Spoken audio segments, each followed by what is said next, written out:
नमस्कार मंडळी.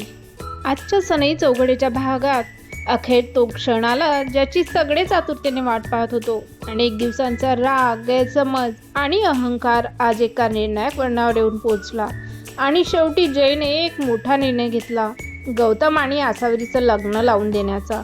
इतकंच नाही तर तो तेजस्वीला स्पष्ट शब्दात सांगतो की आसावरीला आपल्या घरची सून म्हणून स्वीकार कर. पण हे सगळं खरंच संपणार आहे का, की शेवटच्या क्षणी पुन्हा एक नवा वाद उभा राहणार? शेवटपर्यंत नक्की पहा. पण त्याआधी जर चॅनलला सबस्क्राईब केलं नसेल तर लगेच सबस्क्राईब करा. तर जय शांत पण ठाम आवाजात आईला समजावून सांगतो. तो म्हणतो, आई, मला माहिती आहे तुला खूप वाईट वाटलंय की आम्ही हे सगळं तुझ्यापासून लपवलंय. पण दिवसेंदिवस या दोन कुटुंबांमध्ये वाद वाढतच गेले, गैरसमज निर्माण झाले. आता हे सगळं थांबायला हवं. कारण आता प्रश्न फक्त आपल्या मान अपमानाचा नाही, तर प्रश्न आहे गौतम आणि आसावरीच्या प्रेमाचा. दोघांचंही एकमेकावर जिव्हाळपाड प्रेम आहे. जर गौतमचं लग्न आसावरीसोबत नाही झालं तर तो पुन्हा स्वतःची काही बरं वाईट करून बसेल. आई, तुला नाही का वाटत गौतमच्या सुखासाठी तू एकदा होकार द्यावा?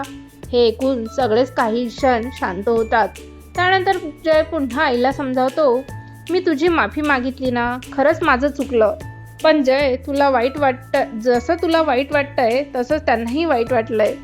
तिच्या आईवडिलांनाही या सगळ्यांचं दुःख झालंय, पण त्यांनी कधीही मला किंवा गौतमला पायावर डोकं ठेवून माफी मागायला सांगितली नाही. आता तरी राग सोड आई, एकदा गौतमच्या सुखासाठी विचार कर. त्यानंतर पुढे जय म्हणतो, दोन घरातल्या एका मुलाला आणि मुलीला एकमेकांशी लग्न करायचं आहे. यात एक घर मोठं आणि दुसरं लहान असं काहीच नाही. पण त्यांनी तुझ्या पायावर पडून माफी मागण्याची गरजच काय? मित्रांनो, हे शब्द ऐकून आईच्या चेहऱ्यावरचा राग जरा कमी झाल्यासारखा दिसतो, पण तिच्या मनात विचारांचं मोठं वादळ सुरू झालेलं असतं. पण पुढच्या क्षणी तेजस्वी एक असा प्रश्न विचारते की सगळेच पुन्हा शांत होतात. ती म्हणते, त्याही आईच आहेत, पण त्यांनी माझ्या पायावर डोकं ठेवलं तर माझ्या झालेला अपमान खरंच विसरता येईल का? हा प्रश्न ऐकताच वातावरण गंभीर होतं आणि तेव्हाच गौतम पुढे येतो. गौतमच्या डोळ्यात अश्रू असतात. तो तेजस्वीला हात जोडून म्हणतो, आई, माझं चुकलं, मला माफ कर प्लीज. तुला वाटत असेल तर मी तुझ्याही पाया पडेल आणि त्यांच्याही पाया पडेल. आईच्या पाया पडण्यात मला कसलाही कमीपणा वाटत नाही. मी सगळ्यांच्या वतीने तुझी माफी मागतो. गौतमचं हे बोलणं ऐकून तिथे उपस्थित प्रत्येकाच्या डोळ्यात पाणी येतं. तेवढ्यात जय तेजस्वीकडे पाहत म्हणतो, माझं चुकलं. गौतम पुन्हा काही जीवाचं बरं वाईट करून घेईल या भीतीने त्याच्या सुखासाठी मी हे सगळं लपवलं, पण तुला विश्वासात घेतलं नाही. ही माझी मोठी चूक झाली. प्लीज मला माफ कर. हे बोलतात जय थेट शरयूच्या आईच्या पाया पडतो. जयला असं पाया पडताना पाहून तेजस्वी पूर्णपणे हादरून जाते.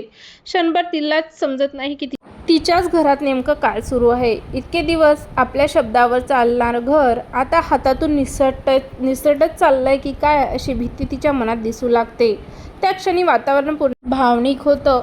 शरयूची आई अखेर मन मोकळं करते. ती म्हणते, भर लग्नात तुमचा अपमान झाला, तुमची बदनामी झाली आणि त्या गोष्टीचं मला मनापासून दुःख आहे. हे ऐकताच दोन्ही कुटुंबामधला अनेक दिवसांचा दुरावा हळू कमी व्हायला लागतो आणि मग तेजस्वी एक असा निर्णय घेते जे ऐकून सगळ्यांच्या चेहऱ्यावर आनंद फुलतो. ती स्पष्ट शब्दात सांगते, गौतमचं खरं सुख आसावरीसोबत आहे.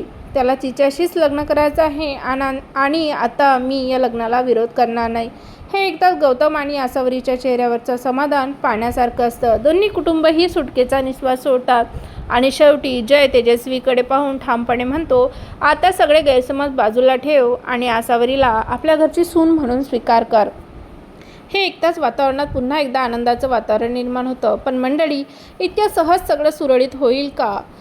कारण मालिकेत आनंद जास्त वेळ टिकत नाही. आता लग्नाचा मार्ग मोकळा झाला असला तरी पुढे अजून कोणता नवा अडथळा येणार आणि गौतम आसावरीचं लग्न खरंच निर्विघ्नपणे पार पडेल का, की पुन्हा कोणीतरी नव्या कारस्थानाने त्यांच्या आनंदावर विरजण घालणार? या सगळ्यांची प्रश्नांची उत्तरं तुम्हाला पुढच्या भागात पाहायला मिळतील. जर हा तुम्हाला व्हिडिओ आवडला असेल तर व्हिडिओला लाईक करा आणि चॅनलला सबस्क्राईब करा. तुमच्या मते तेजस्वीने घेतलेला निर्णय योग्य होता का आणि पुढच्या भागात काय होणार असं तुम्हाला वाटतं?